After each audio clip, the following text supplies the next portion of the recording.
balik lagi di Mari Share bersama Bi dan Mariza. Di video kali ini aku mau membahas soal dan pembahasan UKOM stase hamil. So tanpa berlama-lama yuk kita ke videonya.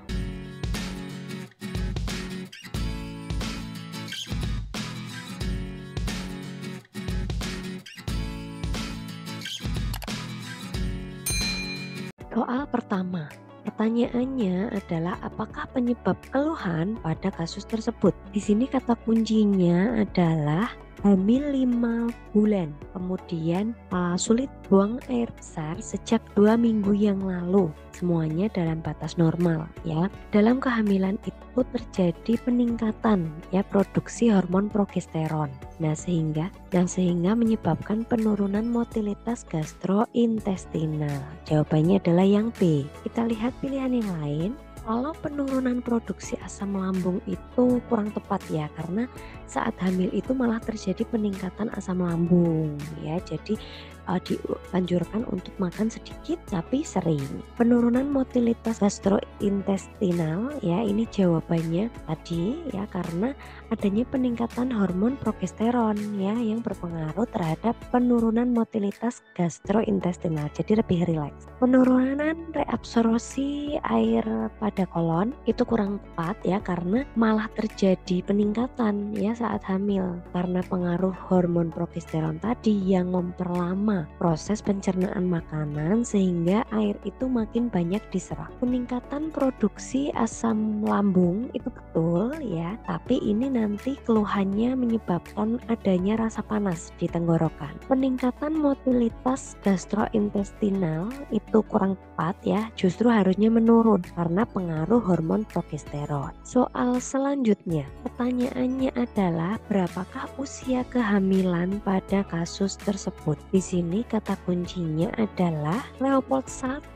TFU-nya setinggi pusat ya. Setinggi pusat itu berarti adalah 24 minggu. Kalau teman-teman pernah menyimak video sebelumnya, itu kan sudah pernah aku paparkan. Jadi kalau untuk Leopold itu kan kita menghafalnya perbagian yang enak untuk dihafal ya, ada yang eye-catching untuk dihafal. Nah kalau menurut aku ya, tinggi pusat itu enak untuk dihafal ya, nggak usah dua jari di atas pusat, di bawah pusat dan lain sebagainya. Kalau untuk aku terus tinggi pusat itu adalah patokan ya. Jadi kalau ada ketemu soal seperti ini langsung ketemu 24 minggu. Kita ke pembahasannya ya. Jadi kalau teman-teman mau belajar TFU ya, seperti yang tadi aku bilang, kalau dulu aku zaman sekolah itu ada yang aku eye-catching ya untuk aku jadikan patokan. Kalau di TFU ini 24 minggu itu tinggi pusat, nah itu aku jadikan patokan, tinggal yang lain menyesuaikan.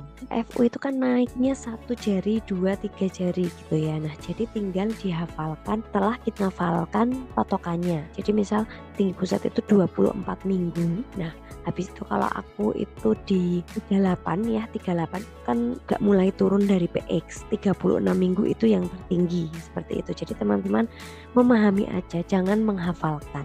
Soal selanjutnya, apakah masalah yang paling mungkin pada kasus tersebut? Di sini cluenya ya, hamil 35 minggu, keluhannya sering mulas sejak seminggu yang lalu. Kemudian keluhannya dirasakan tidak terlalu kuat dan hilang timbul. Kemudian di Leopold ya, kepala belum masuk PAP. Ingat, pada akhir kehamilan itu ada konpal atau kontraksi palsu. Ciri-cirinya adalah dirasakannya tidak terlalu kuat, hilang timbul, dan kalau dibuat untuk istirahat itu hilang ya. Jadi masalahnya yang paling mungkin itu jelas ya, Braxton Hicks. Kita ke pembahasannya. Untuk membedakan Braxton Hicks sama yang kontraksi yang real itu gimana sih? Jadi kalau Braxton Hicks itu waktunya itu mendekati aterem. Kalau kontraksi asli ya memang menjelang persalinan seperti itu.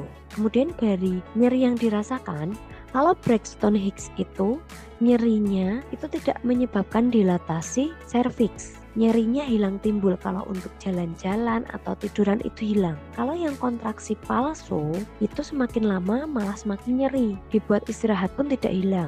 Kemudian Braxton Hicks itu dirasakannya di panggul bawah. Kalau kontraksi asli itu nyerinya itu dari pinggang menjalar ke perut bagian bawah sehingga menyebabkan dilatasi serviks. Kemudian kalau dari intensitasnya, Braxton Hicks itu frekuensi dan intensitasnya ya nggak meningkat ya, gitu-gitu aja. Tapi kalau kontraksi asli semakin lama itu semakin sering ya, misal teman-teman menghitung menggunakan detikan jam ya atau menggunakan HP, itu semakin lama nyerinya itu akan semakin lama, misal dari 20 detik, 30 detik dan seterusnya. Nyeri ini ya itu fisiologis ya. Di option A itu fisiologis, ya memang Braxton Hicks itu ya fisiologis. Tetapi yang ditanyakan itu kan masalah yang terjadi ya. Kemudian His persalinan, His itu kan harus dipastikan ya selama 1 jam. Selama 1 jam yang terjadi ya Hisnya berapa kali dalam 10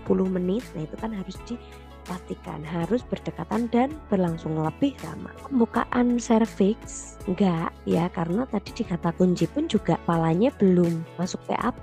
Artinya kan kepala belum turun ke bawah, belum mendesak. Bagian terbawah belum mendesak, jadi pasti belum ada pembukaan serviks. Kemudian option yang E itu kelahiran prematur. Nah, di kata kunci tadi tidak ada tanda-tanda kelahiran prematur ya. Oke, soal selanjutnya. Apakah tanda mungkin kehamilan pada kasus tersebut? Di sini kata kuncinya adalah perubahan warna vagina menjadi kebiruan, tidak haid sejak 6 minggu yang lalu. Nah, diperiksa tampak berwarna biru keunguan pada vulva dan vagina. Planotes atau PP-tesnya positif. Ini adalah contoh soal UKOM tingkat tinggi ya, karena pilihannya homogen ya, hampir-hampir sama. Pasti teman-teman akan bingung ya. Jadi kalau perubahan warna vagina menjadi kebiruan, itu jawabannya adalah yang C, tanda Chadwick. Tanda Hegar itu konsistensi rahim dalam kehamilan itu berubah menjadi lunak, terutama daerah ismus. Kemudian kalau tanda Piskacek itu pembesaran tapi tidak rata ya, ada yang bolong-bolong gitu loh kalau kita palpasi ya, karena adanya daerah yang bernidasi. Nah di situ lebih cepat tumbuhnya, entah di daerah fundus atau yang lain. Nah, Piskacek ini cirinya adalah uterusnya membesar ke salah satu jurusan hingga menonjol jelas ke jurusan yang mengalami pembesaran.